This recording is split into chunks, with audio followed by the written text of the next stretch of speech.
Astro sign channel வாயிலாக உலகெங்கும் வாழ்ந்து கொண்டிருக்கும் சகோதர சகோதரிகள் அனைவருக்கும் அன்பார்ந்த வணக்கங்கள் மற்றும் வாழ்த்துக்கள். இன்றைய பதிவு தை மாத ராசி பலன்கள். முதலில் தை மாதத்துக்குரிய கிரக நிலைகளை பார்க்கலாம். அதன்படி குரு பகவான் வக்ரம் பெற்று ரிஷபமனையில் அமர்ந்திருக்க, செவ்வாய் பகவான் வக்ரம் பெற்று கடகமனையில் அமர்ந்திருக்கக்கூடிய இந்த தை மாதத்தில் மனோகாரகனான சந்திர பகவான் இந்த தை மாதத்தினுடைய முதல் நாளே கடகமனையில் ஆட்சி பலத்துடன் வீற்றிருக்க, கன்னிமனையில் கேது பகவானும் புதன் பகவான் தனுசு மனையில் வீற்றிருக்க, இந்த தை மாதம் முழுவதும் சூரிய பகவான் மகர மனையில் அமர்ந்திருக்க, சுக்கிர பகவானும் சனி பகவானும் இணைந்து கும்பமனையில் வீற்றிருக்க, மீனமனையில் ராகு பகவான் அமர்ந்திருக்கக்கூடிய இந்த தை மாதத்தில் செவ்வாய் பகவானுடைய பெயர்ச்சியானது நடக்க இருக்கிறது. ஸோ அதன்படி பார்க்கும் பொழுது செவ்வாய் பகவான் மிதுன மனைக்கு செல்கிறார். எப்போ செல்கிறார் அப்படின்னு பார்க்கும் பொழுது தை மாதம் 8ஆம் தேதி, அதாவது 21/1/2025 அன்று செவ்வாய் பகவான் மிதுன மனைக்கு பயிற்சியாகிறார். அதே போல தை மாதம் 11ஆம் தேதி, அதாவது 24/1/2025 அன்று புதன் பகவான் மகர மனைக்கு பயிற்சியாகிறார். அதே போல சுக்கிர பகவானுடைய பயிற்சியும் இந்த தை மாதத்தில் நிகழ இருக்கிறது. அதன்படி பார்க்கும் பொழுது தை மாதம் 15ஆம் தேதி 28/1/2025 அன்று சுக்கிர பகவான் எங்கே போய் அமர்கிறார் அப்படின்னா மீனமனையில் போய் அமர இருக்கிறார். ஸோ இந்த பெயர்ச்சிகளினுடைய அடிப்படையில், கிரகங்களினுடைய அடிப்படையில் என்ன மாதிரியான பலன், சாதகம் என்ன, பாதகம் என்ன, எதை செய்யலாம், எதை செய்யக்கூடாது, என்ன மாதிரியான தெய்வ வழிபாடு உகந்தது என்பதை பற்றித்தான் இந்த பதிவில் நம்ம டீட்டெயிலாக பார்க்க போகிறோம். அதற்கு முன்னால் நம்முடைய சேனலை ஃபர்ஸ்ட் டைம் நீங்கள் பார்ப்பவர்கள் என்றால் மறக்காம சப்ஸ்கிரைப் பண்ணிக்கிங்க. தனுசு ராசி அன்பர்களே, இந்த தை மாதம் என்ன மாதிரியான பலனை தரும் அப்படின்னு பார்க்கும் பொழுது, உங்கள் ராசி அதிபதியாக இருக்கக்கூடிய குரு பகவான் 6ஆம் இடத்தில் அமர்ந்திருந்தாலும் ராசியில் புதன் பகவான் அமர்ந்திருக்கார். அப்போது ராசியில் புதன் அமரும் போது புதன் திக்பலம் அடைகிறது. அப்போ 7க்கும் 10க்குரியவன் அல்லவா. அப்போ உங்கள் எண்ணங்கள், செயல்கள், சிந்தனைகள் அத்தனையும் தொழில் சார்ந்த விஷயத்தில் புத்தி கூர்மை அதிகமாக இருக்கும். நல்ல ஸ்ட்ராட்டஜி பிளானை வகுக்கக்கூடிய தன்மை என்பது இந்த மாதத்தில் இருக்கிறது. ஏன்னா புதன் இந்த அறிவுக்கு காரகன் அல்லவா. அப்போ எந்த இடத்தில் எதை பேசணும், எதை செய்யணும், எந்த விஷயத்தில் நமக்கு நன்மை கிடைக்கிறது என்பதை பகுத்து ஆராயக்கூடிய ஒரு அற்புதமான ஒரு மாதம் அப்படின்னு சொல்லுவேன்.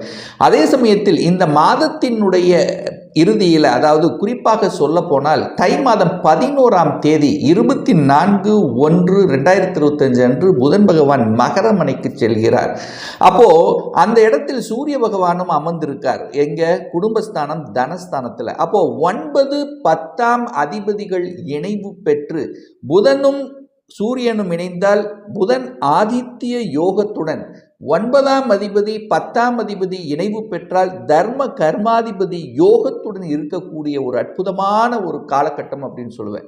அதே சமயத்தில் உங்கள் ராசிநாதனுடைய பார்வையும் அந்த 2ஆம் இடத்தின் மீது பதிகிறது, சூரியன் மீது பதிகிறது. அப்போ பாக்யாதிபதியின் மீது உங்களுடைய பார்வையும் பதிகின்ற காரணத்தால அப்போ 2, 9, 10ஆம் அதிபதிகள் வலுப்பெற்று இருக்கக்கூடிய இந்த காலகட்டத்தில் உங்களுடைய சிந்தனைகள் வலுப்பெறும், செயல் திட்டங்கள் சிறப்பு பெறும்.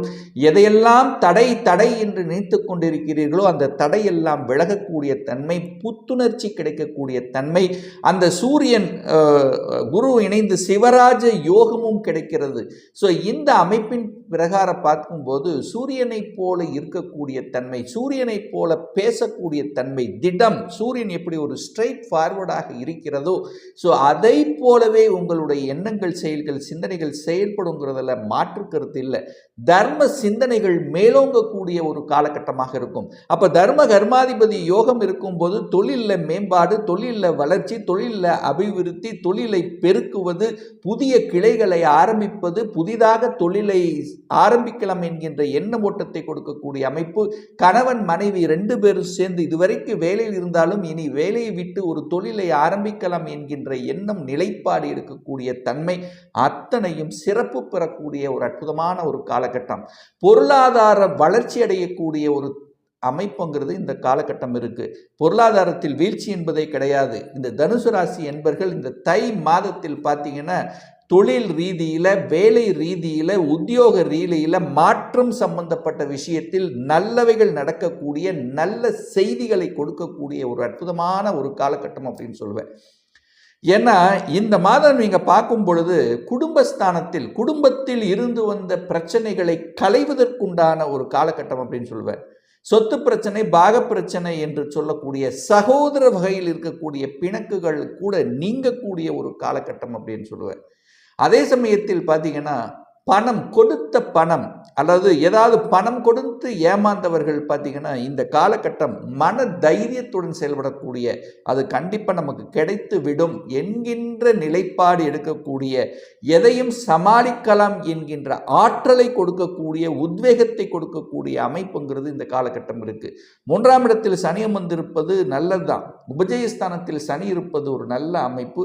அந்த சனியோடு இப்போ சுக்கிரன் சேர்ந்து சனி சுபத்துவமாக இருக்கும்போது முயற்சி ஸ்தானம் பலப்படுகிறது, தைரிய வீரியங்கள் பலப்படுகிறது, என்ன ஓட்டங்கள் சிறப்பாக இருக்க போகிறது, டிராவல் பண்ணக்கூடிய அமைப்பு, அதாவது மூவ் பண்ணக்கூடிய தன்மையில் இருக்கக்கூடிய அத்தனை விஷயங்களும், அதாவது டிரான்ஸ்போர்ட் சம்பந்தப்பட்ட அதை எடுத்து அதை தொழிலாக நடத்தி கொண்டிருப்பவர்கள், அல்லது டிரான்ஸ்போர்ட் சம்பந்தப்பட்ட உதிரி பாகங்களை விற்பனை செய்து கொண்டிருக்கக்கூடியவர்களுக்கெல்லாம் இந்த காலகட்டம் ஒரு அற்புதமான ஒரு காலகட்டம் என்று சொல்லுவேன். சுக்கிரன் 3ஆம் இடத்தில் அமர்ந்திருக்கார். அப்போ சுக்கிரன் 3ஆம் இடத்தில் இருக்கும்போது என்ன நடக்கும் உங்களுக்கு? சுக்கிரன் கலைத்துறைக்கு காரக கருத்தா, அந்த கலைத்துறையில் இருக்கின்றவர்களுக்கு ஒரு புகழை கொடுக்கக்கூடிய ஒரு காலகட்டம். 3ஆம் இடம் என்பது கீர்த்தி, புகழை கொடுக்கக்கூடிய தன்மை அல்லவா, வெற்றி ஸ்தானம்னு சொல்லுவோம். அப்போ நல்லவைகள் நடக்கக்கூடிய, நல்ல மாற்றங்களை கொடுக்கக்கூடிய அமைப்பிற்கு, புதிய ஒப்பந்தங்கள் கிடைக்கக்கூடிய வாய்ப்புகள் இந்த காலகட்டம் இருக்கு. 4ஆம் இடத்தில் ராகு இருக்கிறது நல்லதான்னா இல்லை என்று தான் சொல்லுவேன். ராகு எந்த இடத்தில் இருக்கிறதோ அந்த இடத்தில் ஒரு தீங்கு செய்வார். அதாவது பாம்பல்லவா, அப்போ கொத்தத்தான் செய்யும், விஷம் கொடுக்கத்தான் செய்யும். இப்போ தாயினுடைய உடல்நலம் சார்ந்த விஷயத்தில் அக்கறை எடுத்துக்கொள்வது இந்த காலகட்டம் சிறப்பு.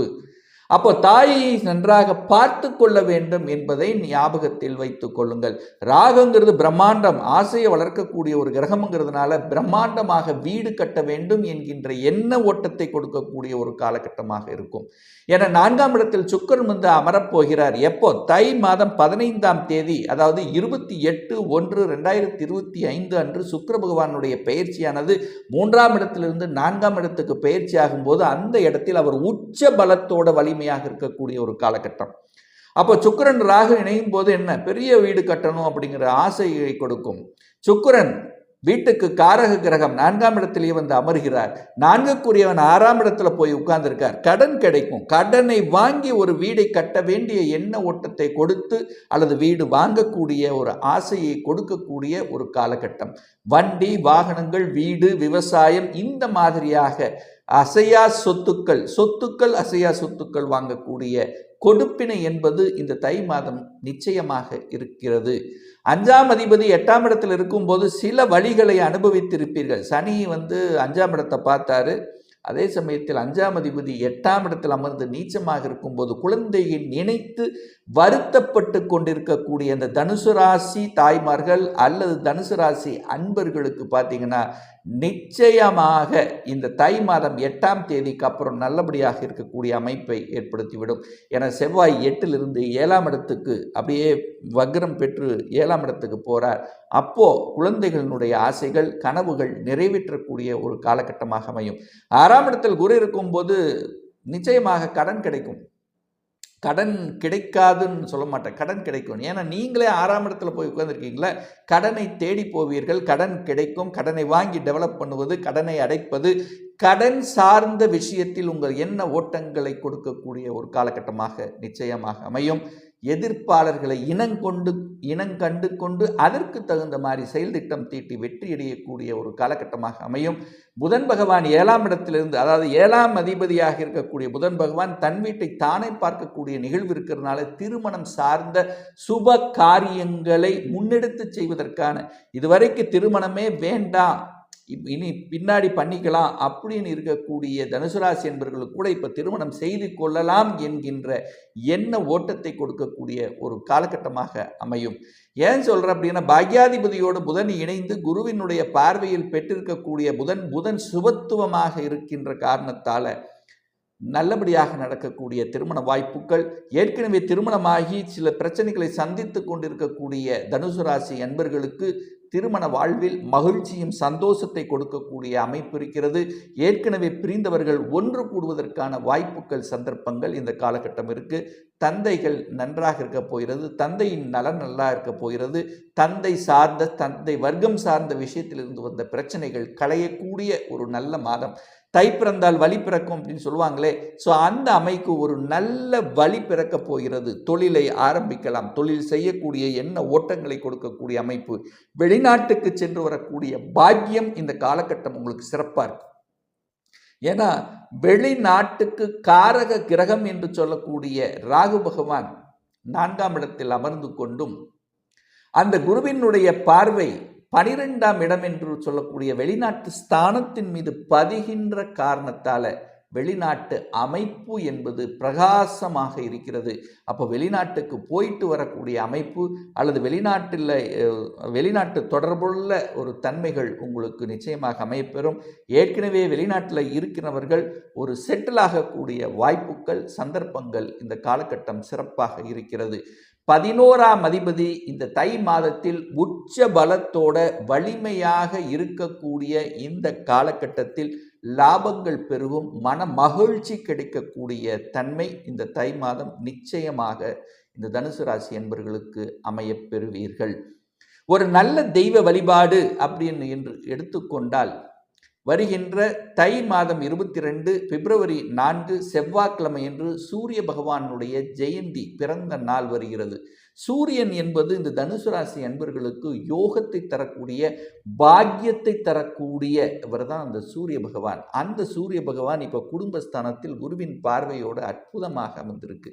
ஸோ யாருக்கெல்லாம் இந்த தனுசு ராசி என்பவர்களுக்கு சூரிய திசை, சூரிய புத்தி நடந்து கொண்டிருக்கிறதோ, யாருக்கெல்லாம் தந்தை சார்ந்த விஷயம், தந்தை வர்க்கம் சார்ந்த விஷயம் அல்லது சொத்து பிரச்சனை, பாக பிரச்சனை, இந்த மாதிரியான பிரச்சனைகளை தவித்து கொண்டிருக்கிறீர்களோ, யாருக்கெல்லாம் ஒரு பதவி, அரசு பதவி, அதிகார பதவி நமக்கு தடைப்பட்டு கொண்டிருக்கிறது என்று நினைத்து கொண்டிருக்கிறீர்களோ, யாருக்கெல்லாம் தன்னம்பிக்கை இல்லாமல் இருக்கிறீர்களோ, அவர்கள் எல்லாம் நிச்சயமாக அந்த நாளில் நவ கிரகத்தில் இருக்கக்கூடிய சூரிய பகவான், உங்கள் ஊருக்கு அருகில் இருக்கக்கூடிய சிவாலயத்தில் இருக்கக்கூடிய அந்த நவ கிரகத்தில் இருக்கக்கூடிய சூரிய பகவானை அன்று வழிபட்டீங்கன்னா நிச்சயமாக உங்களுக்கு ஒரு நல்லது நடக்குங்கிறதுல எந்தவித மாற்று கருத்தும் கிடையாது.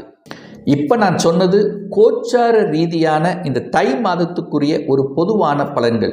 இந்த ராசி நட்சத்திரத்தில் பார்த்தீங்கன்னா பல கோடிக்கணக்கான பேர் இருப்பீங்க. எல்லாருக்கும் ஒரே மாதிரி பலன்னா நிச்சயமாக இல்லை. ஒவ்வொருத்தரும் டிஃபரெண்ட். ஒவ்வொருத்தருடைய ஜாதக அமைப்புகளும் தசாபுத்தியும் மாறுபடும். அதற்கு தகுந்த மாதிரி பலன்களும் வேறுபடும்.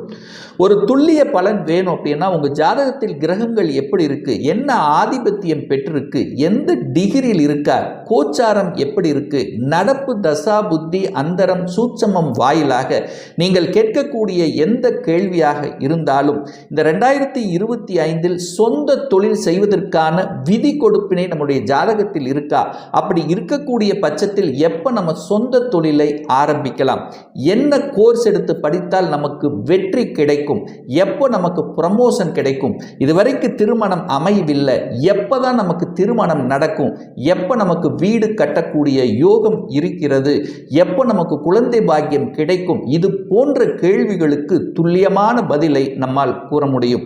ஒரு பர்சனல் கன்சல்டேஷன் எடுத்துக்கணும், அதாவது சுய ஜாதகம் பார்க்கணும் என்று விருப்பமுடைய அன்பர்கள் டிஸ்பிளே தெரியக்கூடிய நம்பருக்கு வாட்ஸ்அப் மூலியமாகவோ ஃபோன் கால் மூலியமாகவோ தொடர்பு கொண்டு அப்பாயின்மெண்ட் பெற்றுக்கொண்டு கன்சல்டேஷன் எடுத்துக்கலாம். நிச்சயமாக இந்த பதிவு ஏதாவது ஒரு ரூபத்தில் உங்களுக்கு யூஸ்ஃபுல்லாக இருக்குங்கிறதுல எந்தவித மாற்று கருத்தும் கிடையாது. நம்முடைய சேனலை நீங்கள் ஃபர்ஸ்ட் டைம் பார்ப்பவர்கள் என்றால் மறக்காம சப்ஸ்கிரைப் பண்ணிக்கிங்க. பக்கத்தில் இருக்கக்கூடிய ஆல் பட்டன் நோட்டிஃபிகேஷனை கிளிக் பண்ணும்போது நான் போடக்கூடிய அடுத்தடுத்த பதிவுகள் உங்களுடைய நோட்டிஃபிகேஷனில் வந்து சேரும். இந்த ராசி நட்சத்திர நேயர்கள் அனைவரும் வாழ்க வளர்க வளம் பெறுக என்று எனது வாழ்த்தினை தெரிவித்துக் கொண்டு விடைபெறுகிறேன். நன்றி, வணக்கம், வாழ்த்துக்கள்.